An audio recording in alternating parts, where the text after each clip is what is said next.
오늘 함께 읽은 본문을 통해서 마음에 더디 믿는 자들이란 제목으로 주의 뜻을 나누도록 하겠습니다. 우리가 평생 주님을 믿고 따르면서 그분이 맡겨주신 일들을 감당하고 살아간다 하지만 정말 중요한 것은 지금 내가 그분의 뜻을 온전히 이해하고 따라가고 있는가에 대한 확신입니다.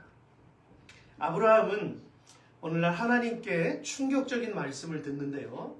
자그마치 자신이 25년 동안이나 하나님의 약속을 신뢰하며 기다렸던, 그래서 드디어 100세에 얻은 기적 같은 아들을, 이삭을 제물로 바치라는 말씀이었습니다.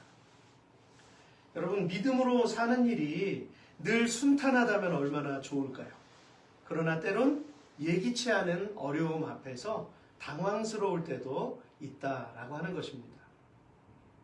제가 에드먼턴에서 첫 목회를 시작하면서 여러 가지 고비들을 넘기고 있었을 때 어느 날 패밀리 닥터에게 전화가 왔습니다.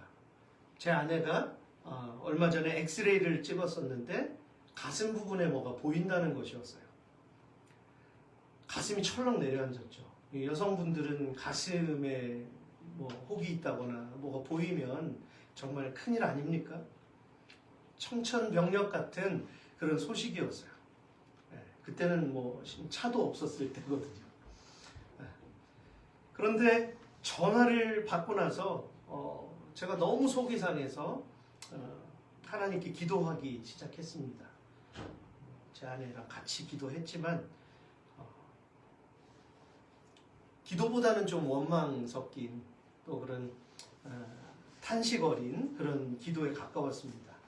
하나님, 제가 모든 거 다 내려놓고 가라고 하셔서 생판 모르는 이 낯선 곳에 와가지고 어려움 견디면서 이렇게 사역을 하고 있는데 아내의 몸까지 만약에 병이 생긴다면 저는 목회 안 하겠습니다.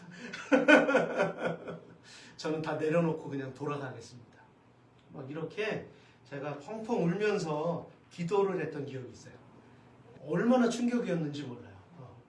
나는 이런 일은 없을 거라고 생각하면서 살았는데 내 앞에 이런 일들이 생기니까 하늘이 무너지는 것 같더라고요. 그래서 하나님 사귀고 뭐고 다 필요 없습니다. 저 그냥 돌아가겠습니다. 그런데 어떻게 됐을까요? 오라고 해서 갔더니 자세히 또 보니까 별것 아니라고 또 이렇게 얘기를 하는 거였어요. 기도를 통해서 하나님이 바꾸셨을지 또 그건 잘 모르겠습니다. 그런데 이 작은 일 하나 가지고도 하나님의 일을 들었다 내려놓다 하려고 하는 이러한 연약함이 우리에게 있는데 하물며 아브라함의 입장은 어땠을까요? 하나님을 만나고 난 뒤에 소망이 생겼어요. 그 소망은 늙어버린 그의 몸에서 날짜가 상속자가 되고 뜬금없이 밤하늘을 바라보게 하시면서 저 묵별과 같이 저 해안의 모래같이 내 자손을 번성케 하리라 주님께서 원하지도 않는 약속을 해주셨단 말이죠. 그렇게 얻은 소중한 아들을 바라보면서 이제 아브라함의 낙은 하나였어요. 내가 이 아들에게 계속 축복하고 복을 빌어주리라. 그런데 어느 날 갑자기 제물로 바치라는 거예요. 주실 때는 언제고 또 취하신다는 거예요. 그것도 잔인한 방법으로. 그 하나님이 가증스럽게 여기는 것이 이방인들이 우상을 섬길 때 자기 아들을 불 가운데로 지나가게 하거나 사람을 죽여가지고 제사를 지내는 것이 하나님이 가증스럽게 여겼던 거거든요. 한번 생각해 보세요. 그런 하나님인데, 거룩하신 하나님인데 지금 내게 요구하시는 것이 정말 이상한 거예요. 얼토당토하는 그러한 요청이었던 것이죠. 여러분, 분명히 원망했을 텐데 그러나 성경을 보시면 아브라함의 행동은 우리들의 예상을 뛰어넘습니다. 오히려 그는 다음날 아침 일찍 일어나서 제단 위에 놓을 장작을 준비해가지고 종을 데리고 이삭을 앞세워서 3일 길 걸리는 모리아산으로 출발을 합니다. 그러면 여기서 도대체 어떤 믿음이길래 아브라함이 그렇게 할 수 있었을까라는 의구심을 우리가 가질 수 있잖아요. 히브리서 11장 17절부터 19절에서 우리에게 정확한 답을 주고 있다는 사실입니다. 함께 읽어볼까요? 시작. 아브라함은 시험을 받을 때에 믿음으로 이삭을 드렸으니 그는 약속들을 받은 자로 돼 그 외아들을 드렸느니라. 그에게 이미 말씀하시기를 내 자손이라 칭할 자는 이삭으로 말미암음이라 하셨으니 그가 하나님이 능히 이삭을 죽은 자 가운데에서 다시 살리실 줄로 생각한지라. 비유컨대 그를 죽은 자 가운데에서 도로 받은 것이니라. 아멘. 그러니까 무슨 말씀입니까? 그는 하나님께서 먼저 주신 약속들을 기억해냈다는 거예요. 약속들을 품고 있었다는 거예요, 여러분. 이삭을 통해서 자손을 주시겠다는 미래의 일들을 믿었다는 것입니다. 18절 그에게 이미 말씀하시기를 내 자손이라 칭할 자는 이삭으로 말미암음이라. 그러니까 어느 것에 비중을 더 실은 거예요? 지금 자기에게 고통이 다가온 건 너무나 작은 거예요. 하나님의 약속보다. 하나님의 약속이 선명하게 그에게 기억되고 있었기 때문에 그가 충격, 완충 효과를 얻은 거죠. 그렇게 충격을 깊이 받지를 않은 겁니다. 근데요, 그는 얼마나 겁이 많은 사람이었는데요. 어느 날 가뭄이 일었을 때 먹고 살 게 없으니까 애굽으로 떠나잖아요. 그때 애굽 왕 앞에 갔을 때 어떤 일이 벌어집니까? 자기 아내 사라가 너무 예쁘니까 여동생이라고 속이잖아요. 그리고 나중에는 또 블레셋 그 나라에서 아비멜렉에게 똑같은 그러한 거짓을 또 이렇게 보이는 그런 연약함이 있었단 말이죠. 그런데 하물며 외아들을 하나님 앞에 올리라는 그 말씀은 그에게는 너무나 견딜 수 없는 시험이었어요. 넘어질 수밖에 없죠. 그러나 무엇으로 견딥니까? 약속하신 말씀을 하필 그때 기억해냈다는 거예요. 그것을 믿음으로 끝까지 나아갔다는 것입니다. 더군다나 한참을 따라가던 이삭이 아브라함에게 내 아버지여 불과 나무는 있거니와 번제할 어린 양은 어디 있나이까? 라고 물었을 때 아브라함이 눈물을 사기고 했던 대답, 그거는 놀라운 자체였습니다. 8절입니다. 내 아들아 번제할 어린 양은 하나님이 자기를 위하여 친히 준비하시니라. 어떻게 이런 말을 할 수 있죠? 여러분 이건 아브라함이 자의적으로 했다고 보세요. 여러분 저는 이것을 곰곰이 묵상해 보면서 무심코 내뱉은 말이지만 성령 하나님이 그의 입술을 붙들어 주셨구나. 그러니 성령이 도우신 입술의 열매가 되는 것이죠. 번제할 어린 양이 있다는 걸 아브라함이 알았겠습니까? 여기에는 다양한 묵상의 그러한 적용들이 있을 것 같아요. 그러나 적어도 언뜻 생각할 때에는 이 당황스러운 상황 앞에서 아브라함이 얼마나 깊게 생각할 수 있었을까? 그 입술도 하나님이 주장하신다라는 것이죠. 사랑하는 성도 여러분, 설령 우리 자신의 상황은 말로 다 할 수 없이 참담한 그런 상황이라 할지라도 입술로는 하나님의 능력을 고백하실 수 있기를 축복합니다. 내 상황과는 별개로 내 입술은 하나님만 높여드렸으면 좋겠어요. 우리 예수님이 그렇게 하셨잖아요. 마태복음 26장 39절에서 조금 나아가사 얼굴을 땅에 대시고 아버지여 할만하시거든 이 잔을 내게서 지나가게 하옵소서. 그러나 나의 원대로 마옵시고 아버지의 원대로 하옵소서 하시고. 아멘. 여러분 이 예수님의 이 고백이 아브라함의 이 마음과 지금 오버랩이 되지 않습니까? 예수님은 아버지의 하나님의 뜻이 바뀌지 않을 것이라는 것을 이미 알고 계셨어요. 알고 계셨지만 사람의 육신을 입은 몸은 너무나 고통스럽고 너무나 괴로웠던 거예요. 그래서 기도하실 때 땀이 핏방울이 될 때까지 그렇게 기도하셨다고 하지 않습니까? 하지만 하나님께서 인류를 품으신 뜻이 너무나 중요했기 때문에 순종하심으로 그 십자가를 지셨습니다. 할렐루야. 여러분 시골의 작은 교회에 전 요셉이라는 목사님이 계세요. 34살인데 이분이 지난 5일부터 부산에서 서울까지 전국 방방곡곡을 이제 걸어가는 것을 시작했습니다. 딸이 희귀병에 걸린 거예요. 그러나 작은 시골교회 목사님이 어떻게 할 수가 없는 거예요. 그래서 모금 운동을 하면서 이제 걷기 시작했는데 미국에서만 고칠 수 있대요. 근데 돈이 자그마치 46억 원이 든답니다. 저는 이 기사를 보면서 이거 죄 아니야?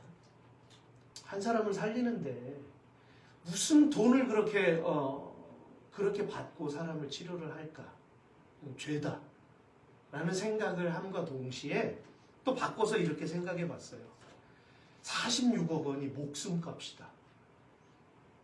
우리의 생명이 46억 원이나 된다면, 아니 그것보다 더 많은 목숨값을 우리가 가지고 있는데 그 생명을 살리기 위해서 예수 그리스도께서 이 땅에 오셔서 우리를 위해 십자가를 지셨구나 라는 그 마음을 또한 제가 가져봅니다. 여러분, 오늘 우리의 삶은 이런 예수님의 마음을 100만 분의 1이라도 헤아리면서 살았으면 좋겠어요. 그것을 우리는 너무 자주 잊잖아요. 묵상한다 하면서 큐티한다 하면서도 우리는 내 삶의 직접적인 어려움에 부딪히면 다 날아가 버리고 내 본성이 드러나서 불평을 하고 때로는 원망을 하는 우리의 모습을 우리가 깨달을 수 있는 것이죠. 오늘 본문의 저자인 누가는 당시 안디옥 교회가 있던 수리아에서 태어난 헬라인이었습니다. 누가복음과 사도행전을 이어서 기록했을 만큼 누가복음과 사도행전 역사서라고 할 수 있어요.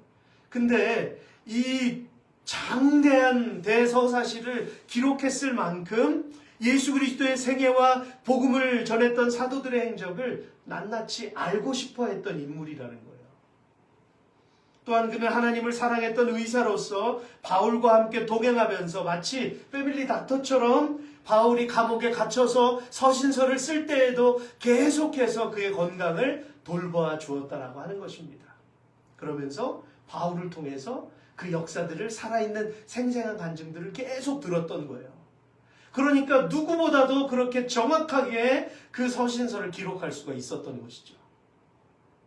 그러므로 만약 누가가 없었다면 어떻게 되었을까요? 누가복음과 사도행전은 우리가 보는 성경에 없었겠죠. 사도들이 어떻게 사역했는지, 어떻게 예수 그리스도께서 마지막 유언하신 말씀이 어떻게 이루어지고 있는지 그 과정을 우리는 몰랐을 거예요. 근데 하나님은 12사도도 아닌 저 한쪽에 있는 헬라인 의사 이 누가를 붙드셔서 이렇게 큰 일을 감당하게 하셨다라는 것입니다. 또한 이 누가복음에는요, 본문에만 자세히 기록되어져 있는 두 제자들과의 사건에 대해서도 우리는 전혀 알 수 없었을 거예요. 그러므로 오늘 본문의 사건이 중요한 이유는요, 부활하신 예수님께서는 가장 먼저 막달라 마리아에게 보이셨고요. 그 다음에 무덤으로 향했던 다른 여인들, 그리고 나서 세 번째로 이 두 제자를 만나셨기 때문에 이 복음서가, 이 누가복음이 의미가 있는 것이죠. 언제 한번 같이 이 영화를 봤으면 좋겠는데, 이 지금 바울과 누가가 같이 그 고민을 나누고 있는 그러한 광경입니다. 그렇다면 누가는 어째서 이 두 제자의 행적을 놓치지 않았을까요? 또한 그들은 누구였습니까? 그들 역시 부활하신 예수님을 만난 뒤로 12제자에게 달려가서 이 사실을 전했고요. 그들은 일찍이 예수님께서 둘씩 보내셔서 전도를 하게 하셨던 그 제자들 중에 한 사람들이었다는 거예요. 그 한 사람의 이름이 글로바였습니다.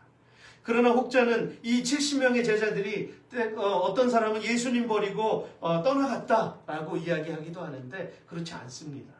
오순절 마가의 다락방에서 몇 명이 기도했습니까?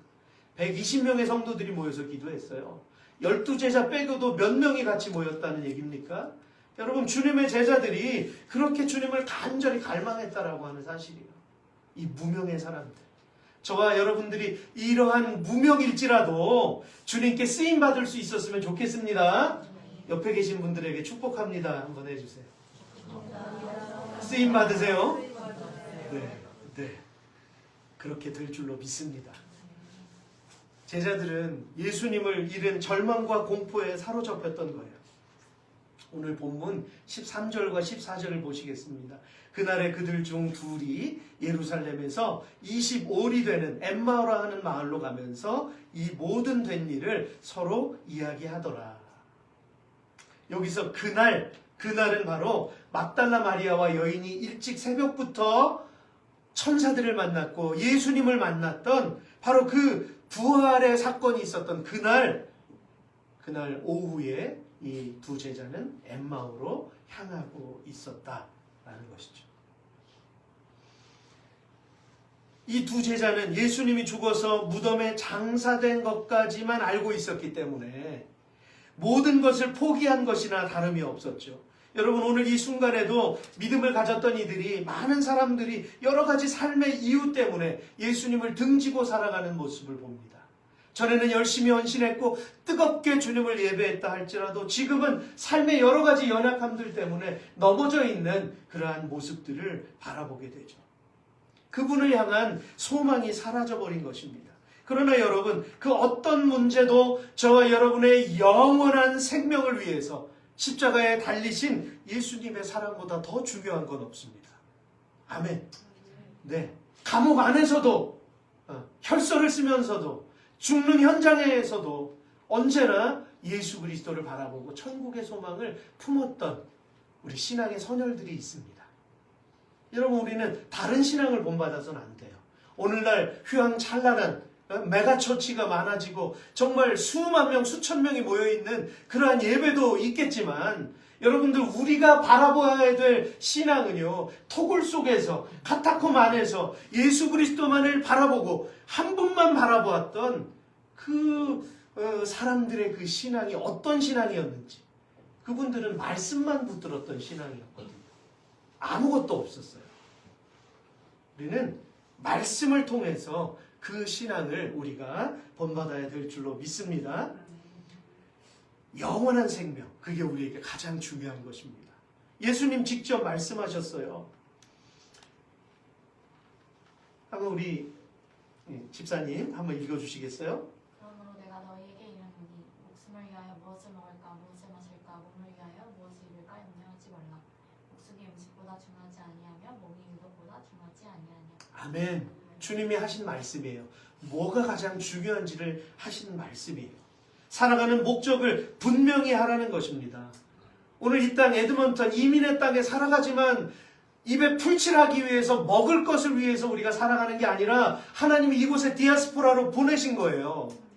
디아스포라를 물론 그 박해 때문에 흩어지게 하셨지만 그 도망하는 도망자의 심정으로 가긴 했지만 그들이 받은 것은 복음이었어요. 정신 차리고 보니까 나를 이곳에 보내신 하나님의 목적이 이것이었구나 라고 하면서 예배자로서의 삶을 잃어버리지 않고 여기서도 나를 보내신 뜻이 있겠거니 생각하고 계속 기도할 때 하나님이 비전을 보여주신 거예요.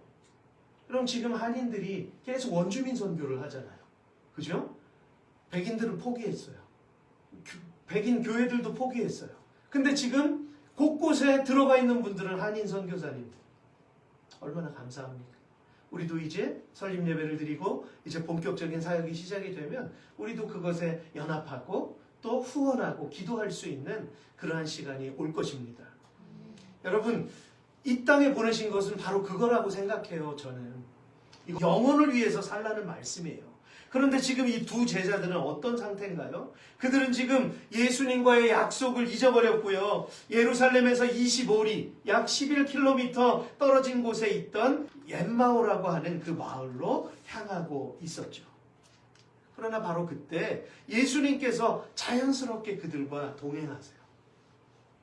그러나 그들의 눈은 가리워진 지 오래되어서 주님을 알아보지 못했습니다. 3년 동안 같이 했는데 예수님을 몰라보다니요. 물론 부활하신 그 부활체의 모습은 너무나 아름다운 모습으로 바뀌었겠지만 그 느낌이 있잖아요. 그죠? 근데 몰라봤다는 거예요. 주님이 말씀하십니다. 너희가 길 가면서 서로 주고받고 하는 이야기가 무엇이냐? 이때 그 중에 한 사람이었던 글로바라고 하는 제자가 대답합니다. 나사렛 예수는 하나님과 모든 백성 앞에서 말과 일에 능한 선지자였기 때문에 이스라엘을 구원할 자로 많은 사람이 따라다녔다. 그러나 그는 예상과는 다르게 십자가에 못 박혀서 사형을 받았다. 그리고 그 일이 일어난 지 벌써 3일이 지났는데, 아니 그걸 아직도 모른단 말이요? 예수님께 이렇게 되묻고 있는 것이죠. 여러분, 이들의 대답에서 무엇을 느꼈습니까? 이들은 이미 여인들을 통해서 예수님이 살아나셨다는 소식까지 들었던 참이었어요. 근데 귀 기울여 듣지 않은 거예요. 예수님 살아나셨다, 부활하셨다 전했는데 귀 기울여 듣지 않았습니다. 참으로 사람이란 존재는 진리가 아닌 것은 쉽게 믿거나 속아 넘어가면서도 이상하게 하나님의 말씀은 들리지가 않아요. 믿지를 못하는 거예요. 마음문을 열지 못합니다. 심지어 도마는 다른 제자들이 예수님을 보았다고 말했는데도 내가 그의 손에 못자국을 보며 내 손가락을 그 못자국에 넣으며 내 손을 그 옆구리에 넣어보지 않고는 내가 절대로 믿지 않겠노라. 이렇게까지 이야기를 합니다. 예수님께서는 이 두 제자에게 말씀하셨어요. 이르시되 미련하고 선지자들이 말한 모든 것을 마음에 더디 믿는 자들이요. 그리스도가 이런 고난을 받고 자기의 영광에 들어가야 할 것이 아니냐. 예수님이 3년 동안 누누이 말씀하신 것입니다. 그런데 필요한 것만 받았고 먹었고 들었다는 거예요, 제자들이. 정말 중요한 핵심은 다 빼먹고 있었다는 거죠. 이에 모세와 모든 선지자의 글로 시작하여 모든 성경에 쓴 바 자기에 관한 것을 자세히 설명하시니라. 아멘. 여러분, 이 세상은 엠마오의 길과도 같습니다. 세상은 성경의 역사성에 대해서 얼마나 잘 아는지 몰라요. 인터넷 보면은 막 그냥 다 박사들이에요. 그런데 정작 구세주로 믿지는 못한다는 거예요. 예수님을 선지자로 알고 있다는 겁니다. 더 이상 인정하고 싶지 않아요. 불신앙입니다. 여자들이 예수님의 무덤까지 가보았으나 정작 무덤은 텅 비어 있었고 예수는 보지 못하였다라는 것이 그들의 결론이었어요. 그러나 여기서 그들이 간과한 것은 무엇이죠? 듣고 싶은 말만 들었다는 겁니다. 아니, 천사가 나타났다는데 그건 굉장히 큰일 아닙니까? 천사가 복음을 전했는데 그러면 여인들이 거짓말했다는 얘기인가요, 지금? 여자들이 본 것을 너무 기뻐가지고 막 한 걸음에 달려왔는데 그것을 묵살하고 무시한 거예요, 지금. 제자들은 무덤은 그냥 비어 있었대. 거기까지. 말씀을 맺겠습니다. 때로는 오랜 신앙 생활을 해도 믿음이 자라지 못하고 성장하지 못하는 이유가 있습니다. 무엇 때문일까요? 예수 그리스도께서 전한 말씀, 그 본 뜻을 이해하지 못하고 세상 문화의 홍수 속에 휩쓸리기 때문입니다. 말씀에 집중하지 못하기 때문입니다. 믿고 싶은 것만 믿으려고 하다가 실족하기 때문입니다.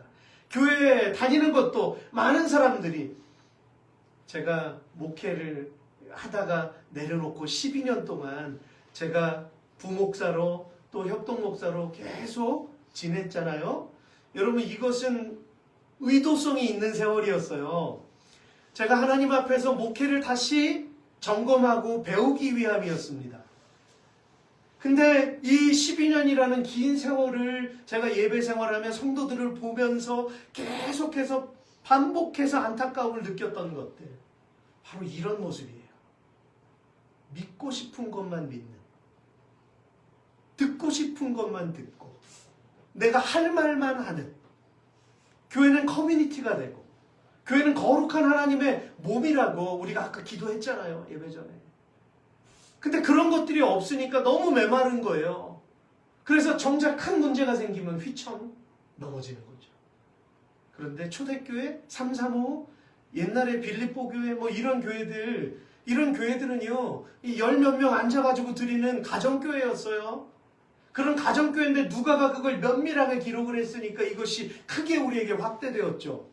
근데 이 소수의 정예 요원들이 온 유대와 사마리아와 땅끝까지 이르러 복음을 전하고 결국 AD 313년에 콘스탄틴 황제가 공인을 해버렸잖아요. 이제는 항복. 이제는 그리스도인들의 그 하나님의 능력 앞에 우리는 아무것도 할 수 없다. 항복. 네.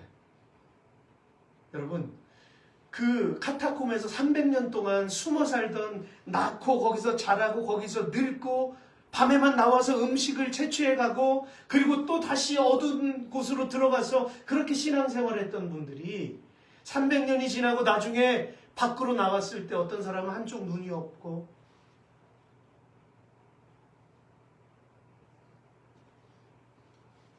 어떤 분은 다리가 없고 몸에 화상을 입고 가족을 잃어버리고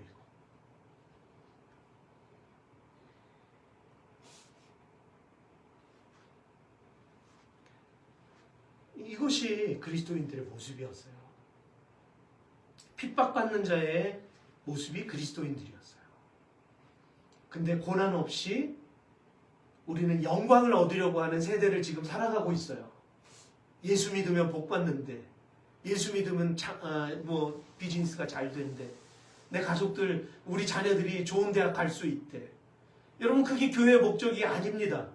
교회의 목적은 예수 그리스도를 정확하게 아는 것입니다. 그분 때문에 십자가의 길로 걸어가는 것입니다.